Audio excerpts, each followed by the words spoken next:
Holi spirit को, पवित्र आत्माओं को आप महसूस कर सकते हैं, उनसे आप बात कर सकते हैं, कम्युनिकेट कर सकते हैं, उनसे बोल सकते हैं, उनसे निर्देश ले सकते हैं, वो क्या बोल रही है वो आप समझ सकते हैं। ये क्षमताएं आपके अंदर आने लगती हैं। जय श्री महाकाल।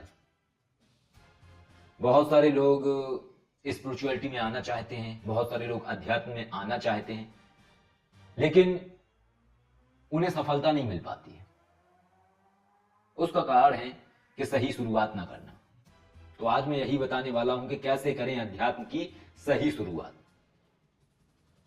तो इसके लिए सबसे पहले तो आपको साधनाएं, सिद्धियां, ये सब कुछ छोड़ना पड़ेगा। सारी चीजें भूल जाइए, कोई साधना नहीं, कोई सिद्धि नहीं, कुछ नहीं। आपको यकीन करना है, आपको विश्वास करना है इन सारी चीजों पे कि ये सारी चीजें होती हैं। तो इसके लिए आपको सब कुछ छोड़ दो, साधनाएं वगैरह कुछ मत सोचो, हम ये करेंगे, भूत प्रेत करेंगे, हम अप्सरा करेंगे, ये सब कुछ भूल जाओ। क्योंकि यदि आपको अगर ये याद रहेगा तो आप शुरुआत ही नहीं कर पाओगे, और शुरुआत नहीं कर पाओगे तो आपके 10-15 साल ऐसे ही बर्बाद हो जाएंगे, भटकाव में, गलत व्यक्तियों से मिलने में, गलत व्यक्तियों के लिए अपना समय बर्बाद करने में। तो सबसे पहले आपको अपने आप को समझना है अध्यात्म की सही शुरुआत करने के लिए। और अपने आप को समझने के लिए सबसे पहले आप बाहर का सब कुछ छोड़ दें, सब सिद्धियां सब कुछ छोड़ दें। ये भी अभिलाषा छोड़ दें कि मुझे कुछ ऐसी चीजें हासिल हो जाएं जो अब हमें दुनिया से अलग करें, मुझे दुनिया से अलग बनाए। ये भी छोड़ दो, आशा मत रखो, करो उसको। क्योंकि अगर आप ये सोचते हो कि आप परीक्षा में पास हो जाओ, तो पास नहीं होने वाले। आपको परीक्षा में पास होने के लिए कॉपी में लिखना पड़ेगा। तो इसी तरीके से अध्यात्म में सही शुरुआत करने के लिए आपको वो नहीं सोचना है कि मैं सफल हो जाऊंगा, मेरी आंखें खुल जाएंगी, त्रिनेत्र खुल जाएगा, मैं भूत भविष्य वर्तमान बताने लगूंगा। अगर ये आप शुरू से ही सोचोगे तो आप फिर क्या है, आप खुद को ना समझने की बजाय आप ऐसे लोगों को ढूंढना शुरू कर दोगे। फिर जरिया कुछ भी हो, चाहे यूट्यूब हो या सोशल मीडिया हो या फिर आसपास के आपके बाबा, आप उनसे मिलना शुरू कर दोगे। और वही वाली बात है कि जितनी नकली उतने राग। जितने सारे लोगों से आप मिलोगे उनके सूत्र सबके अलग होंगे। अगर आपने सही तरीके से शुरुआत कर ली तो सब कुछ हो जाएगा 1 महीने में। लेकिन अगर आपने सही तरीके से शुरुआत नहीं करी तो 15 साल भी कुछ नहीं होने वाला। तो उस चीज को समझना बहुत जरूरी है। तो सबसे पहले आप क्या काम करें, सबसे पहले आप ध्यान करें। ध्यान कैसे करना है? ध्यान अपनी ऊर्जा को वापस अपने अंदर लो। कुछ कॉन्सेंट्रेट नहीं करने आपको यहां कि आप यहां ध्यान करेंगे, आप जोर लगाएंगे, आंखें ऐसे भींचेंगी। आंखें भींच नहीं रही है। आंखें भींचने का मतलब है आपके दिमाग को स्ट्रेस देना, तनाव देना। आपको तनाव नहीं देना, आपको फ्री छोड़ देना है अपने आप को। आपको रिलैक्स लेना, आपको आत्मविश्वास जागृत करना, आपको यकीन करना है वाकई में एक ऐसी चीज है जो हमारे अंदर की क्षमताओं को बढ़ा देती है।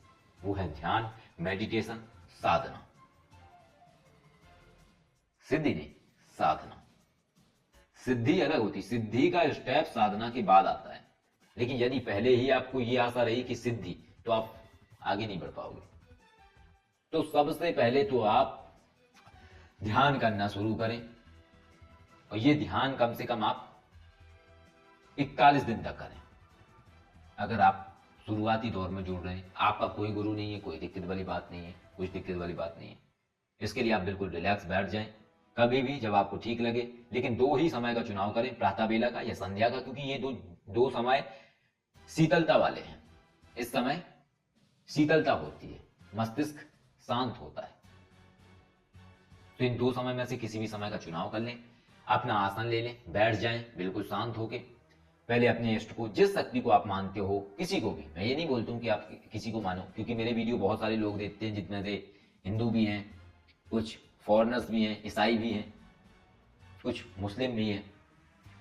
तो आप जिसे मानते हो, ये नहीं कहता हूं कि आप शिव जी को मानो, आप जिसको मानते हो आप उन्हें याद करो, उनको बोलो कि मैं ये क्रिया करने वाला हूं, आप सफल करें, ठीक है। कोई भी नकारात्मक शक्ति मेरे अंदर प्रवेश ना कर पाए। और मैं बहुत कृतज्ञ हूं कि आपने मुझे इस दुनिया में भेजा, और मैं प्रकृति का भी बहुत कृतज्ञ हूं जिसने मुझे इतना कुछ दिया। तो इस तरीके से अपनी कृतज्ञता व्यक्त करें।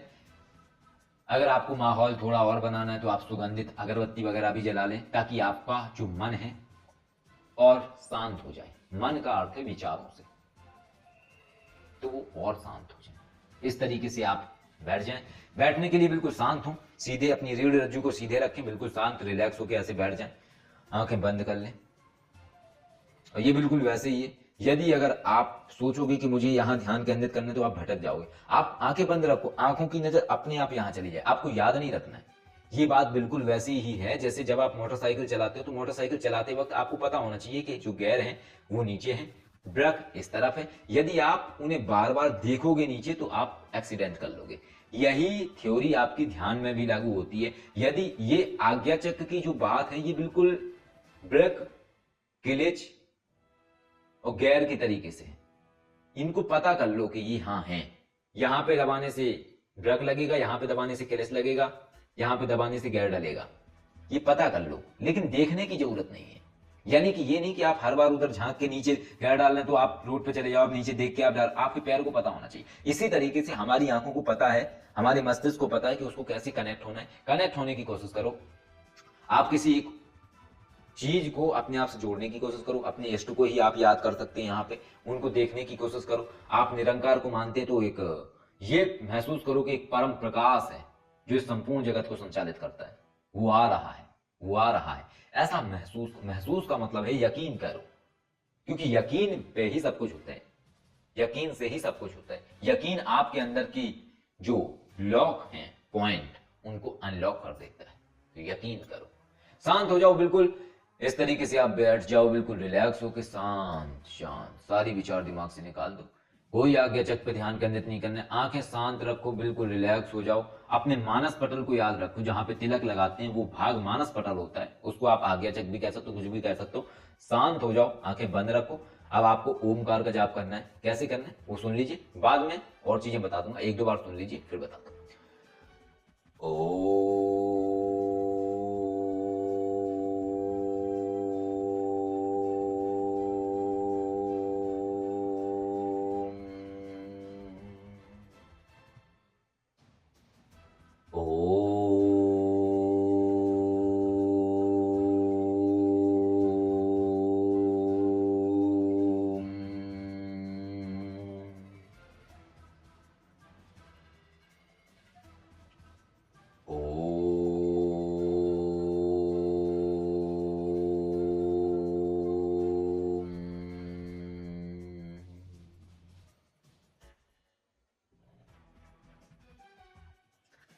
इस तरीके से शांत रह के आपको ध्यान करना है। अब इसमें क्या अलग है वो बता देता हूं। आप जो ओमकार का जाप करोगे ध्यान में, मेडिटेशन के समय, उस शब्दों को आपको सुनना है अपने कानों में। आपका ध्यान आज्ञा चक्र पे ना हो कि रिलैक्स होके अपनी ध्वनि पे होना चाहिए। ओम ओम। तो ये जो ओम कहते वक्त जो वाइब्रेशन होती है ओम, ये वाइब्रेशन तरंग ही सबसे महत्वपूर्ण है। कुछ लोग ऐसे भी होंगे कि शायद वो इस वीडियो को सुन रहे हों और उनके माथे में दर्द होने लगा हो हल्का हल्का। ये दर्द क्यों हो रहा है, या यहां पे उन्हें कुछ फदकता सा महसूस होगा, स्पंदन महसूस होने लगा होगा, या तो ओमकार सुनते वक्त, या यहां पे कुछ खिंचाव सा महसूस हुआ होगा। इसका कारण क्या है? ये बिल्कुल वैसे ही है, चुंबकीय मैग्नेटिक एनर्जी। ये जो ओमकार है ये एक विशेष फ्रीक्वेंसी पे मैंने उसको उच्चारण किया ओम। मैंने अब तक जो साधनाएं करी ध्यान के माध्यम से उन सबको पिरो दिया इनमें ओम। तो वो जो एनर्जी है, तो एनर्जी को हमने शब्दों में पिरो दिया, हमने ध्वनि में एनर्जी को पिरो दिया, और जहां जहां तक वो ध्वनि जाएगी वहां वहां तक अपना वो प्रभाव फैलाएगी, बढ़ाएगी उस चीज को। और जब बढ़ाएगी तो उसको और गहरा तक लेके जाएगी व्यक्ति को। तो शुरुआत में आप खुद को भूल जाएं, क्योंकि कुछ भी याद ना रखें, मैं 15 मिनट करूंगा, 10 मिनट करूंगा, आप करते जाओ, एंजॉय लो केवल उसको। अलार्म सेट कर दो 1 घंटे का, जब बजेगा आप करो उसको। ऐसा 21 या 41 दिन तक करें। 41 दिन या 21 दिन के बीच में जब तक आपको ये ना होने लगे, जब यहां कुछ खिंचाव होने लगे, यहां कुछ खिंचाव होने, तब समझिएगा कि आपके जो अंदर का सिस्टम है वो अनलॉक होना शुरू हो गया है। अब आपके अंदर की क्षमताएं खुलनी शुरू हो गई हैं। अब आपकी चेतना की एनर्जी खुलनी शुरू हो गई है। अब आपके अंदर वो शुरुआत हो चुकी है जो साइकिक एबिलिटी को बढ़ाती है, उस क्षमताओं को बढ़ाती है जो इंसान के अंदर छुपी होती है। तो 21 दिन 41 दिन तक आप ये करें। इसके बाद आपको ये खिंचाव महसूस होगा, यहां कुछ महसूस होगा और आपको एक मजा आने लगेगा। तो शुरुआत में जो आपको सोच के ध्यान करने बैठना पड़ता था वो टाइमिंग बढ़ने लगेगी। इसके बाद आपको शुरुआत में जो कुछ नहीं दिखाई देगा, आंखें बंद में अंधेरा दिखाई देगा, तो कुछ मत सोचना, ये बिल्कुल मत सोचना और कितनी देर और बैठूं, कितनी देर में खत्म होगा, मुझे ऑफिस जाना है, मुझे। अगर ये सोचोगे तो 1 महीने क्या आप 15 साल भी करोगे तब भी कुछ नहीं होने वाला इस चीज से। लेकिन जो मैंने सूत्र बताया, अगर उस सूत्र से करोगे तो 1 महीने में ये खिंचाव होने लगेगा। इस खिंचाव का मतलब है एंटीना चालू हो जाना। और ये जो स्थान होता है, यहाँ पे एक एनर्जी होती है, ये एक दरवाजा होता है, यहाँ पे एक शक्ति को हम स्थापित करते हैं जिसको हम बोलते हैं चेतना शक्ति। और उस चेतना शक्ति को मैंने आंतरिक चेतना शिव शक्ति मार्ग पद्धति के माध्यम से साकार स्वरूप दिया और उस साकार स्वरूप का नाम है रहस्यमय देवी, यानी कि मानस रचना, मानस शक्ति। वो कार्य करती है। तो पहले ये कर ले। जब आप ये कर लेंगे, इसके बाद जब ये आपको खिंचाव वगैरह महसूस होने लगे, उसके बाद में आगे की आपको चीजें बताऊंगा। आप बताइए कि हाँ अब आपको ऐसा महसूस होने लगा। उसके बाद मैं आपको आगे का मार्गदर्शन दूंगा महादेव की कृपा से, क्योंकि मैं तो कुछ नहीं हूं देने वाला, मैं क्या दे सकता हूं आपको। लेकिन जो ऊपर वाला आपको देना चाहता है मेरे जरिए, वो आप तक जाएगा। तो जब ये होने लगे, इसके बाद कैसे चीजों को प्रकट करें अपने सामने, यानी कैसे अदृश्य दुनिया को आप देखें, कैसे ये समझें कि क्या सही दिख रहा है, क्या गलत दिख रहा है, कैसे साइकिक एबिलिटी है, साइकिक पावर है, क्षमताएं हैं जिनको बोलते हैं सुपर नेचुरल पावर, उन्हें कैसे डेवलप करें। सुपर नेचुरल पावर का मतलब ये नहीं है कि हवा में 10 फीट ऊपर उठ जाना, ठीक है, या 10 प्रतिरूप खड़े कर देना, सुपरमैन जैसे हवा में उड़ते चले, ये मतलब नहीं है। वो बहुत आगे की बातें हैं और वो बातें इतनी आगे की बातें हैं कि उनके बारे में अभी परिकल्पना करना भी ये समझ लीजिए कि एक काल्पनिक व्याख्यान है, क्योंकि उसके लिए एक अलग प्रोसेस है, उसके लिए ध्यान का एक अलग प्रोसेस है, उसके माध्यम से वो चीज होती है, वो भी एकदम से नहीं होती है। और ये 1 या 2 दिन का काम नहीं है, इसमें सालों साल भी लग सकते हैं, 10 साल भी लग सकते हैं, 15 साल भी लग सकते हैं, 5 साल भी लग सकते हैं, 1 साल भी लग सकते हैं। पेशेंस रखना होगा आपको, धैर्य रखना होगा, तब वो क्षमता भी आपके अंदर डेवलप हो जाएगी। तो साइकिक पावर में ये भी एक पावर है कि आप किसी व्यक्ति को स्पर्श करके ध्यान में जाके उस व्यक्ति की जो बैक है, पास्ट है, उसको आप देख सकते हैं। किसी भी चीज को छू के उसके पास्ट में आप जा सकते हैं, अदृश्य चीजों को आप देख सकते हैं, उन्हें महसूस कर सकते हैं। होली स्पिरिट को, पवित्र आत्माओं को आप महसूस कर सकते हैं, उनसे आप बात कर सकते हैं, कम्युनिकेट कर सकते हैं, उनसे बोल सकते हैं, उनसे निर्देश ले सकते हैं, वो क्या बोल रही है वो आप समझ सकते हैं। ये क्षमताएं आपके अंदर आने लगती हैं। इसके तरीके से आप उस दुनिया को देख सकते हैं, महसूस कर सकते हैं जो दुनिया दिखाई नहीं देती है इंसान को।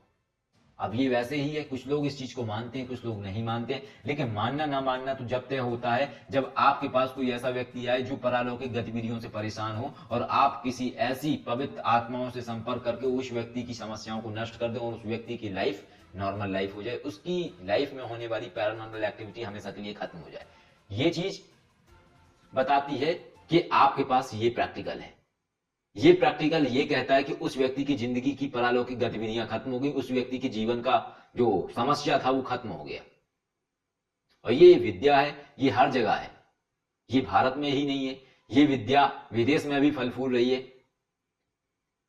उसमें भी पीस्ट होते हैं जो हॉन्टेड जगह की एनर्जी को क्लीन करते हैं, नेगेटिव ओरा को हटाते हैं, पॉजिटिव एनर्जी को लेके आते हैं। तो ये सब चीजें हैं, ये साइकिक एबिलिटी है इंसान के अंदर, सबके अंदर ये चीजें हैं। लेकिन उन चीजों को हासिल करने के लिए व्यक्ति को अपने अंदर की एनर्जी को डेवलप करना पड़ेगा, उसको ब्रह्मचर्य रखना होगा, उसको फिजिकल रिलेशन नहीं बनाना होगा, उसको साधनाएं करनी होंगी, अपनी रीढ़ रज्जु को सीधा रखना है, तो फिर वो सारी की सारी चीजें इंसान के अंदर जागृत होने लगेंगी। लेकिन अगर आप नियम फॉलो नहीं करेंगे, आप पद्धति फॉलो नहीं करेंगे, आप ब्रह्मचर्य नहीं रखेंगे, आप धैर्य नहीं रखेंगे, आप एकाग्रता नहीं लेके आएंगे, और एक चीज और सबसे बड़ी चीज, ध्यान अगर आप करते हैं तो कभी भी कोई भी अश्लील चीजें बिल्कुल मत देखना, क्योंकि यदि अगर आपने एक बार भी भूल से अगर 10 दिन पहले आपने कोई अश्लील बात देखी या अश्लील आपने कोई वीडियो देखी, तब जब आप ध्यान करने बैठोगे तो सबसे पहले वो अश्लील दृश्य आपको दिखाई देगा ध्यान में, और आप एकाग्र नहीं हो पाओगे, आप उलझ जाओगे, आप ध्यान कर ही नहीं पाओगे। क्योंकि आचार्य रामचंद्र शुक्ल ने बताया था अपने एक निबंध में कि बचपन में मैंने एक गंदी बात सुनी थी, और वो गंदी बात बार बार मेरे दिमाग में आती थी, और ये बात बिल्कुल वैसी ही थी कि अच्छी बातें सीखने के लिए हमें वक्त लगता है, लेकिन गंदी बातें हमारे दिमाग में जल्दी बैठ जाती हैं, हमारा दिमाग उन्हें जल्दी ले लेता है। तो ऐसी कोई भी गंदी या गलत चीज अपने दिमाग में मत बिठाएं जो आपको अध्यात्म की दुनिया में आगे बढ़ने से रोके। तो इतना कर लीजिए, जब आपको ये महसूस होने लगे, खिंचाव महसूस होने, ये चीज आपका, ये समझिए कि अब आपका आगे तक जागृत होने लगा है, शुरुआत हो चुकी है, हुआ नहीं, शुरुआत हो चुकी है। अब इसके आगे क्या करना है, कैसे आप अदृश्य दुनिया को देखें, कैसे आप समझेंगे कि वो वाकई में है या झूठ है या कल्पना है, तो कैसे ये चीज समझें, ये सब आपको आगे की वीडियो में बताऊंगा। लेकिन अगर ये वीडियो पसंद आया तो इसको ज्यादा से ज्यादा शेयर करिए, ज्यादा से ज्यादा लाइक करिए। अगर ये आपको टॉपिक पसंद आया तो इस तरीके की आगे बहुत सारी चीजें मैं बताऊंगा जिनको आप प्रैक्टिकली बेस में अपनी जिंदगी में उतार के आप सफल हो सकते हैं। वीडियो अच्छा लगा तो लाइक कीजिए, अगर नहीं अच्छा लगा तो अनलाइक कीजिए। चैनल अच्छा लगता है सब्सक्राइब कर लीजिए, अगर नहीं अच्छा लगता है अनसब्सक्राइब कर दीजिए। जैसी मर्जी वैसे कीजिए। जय श्री राम।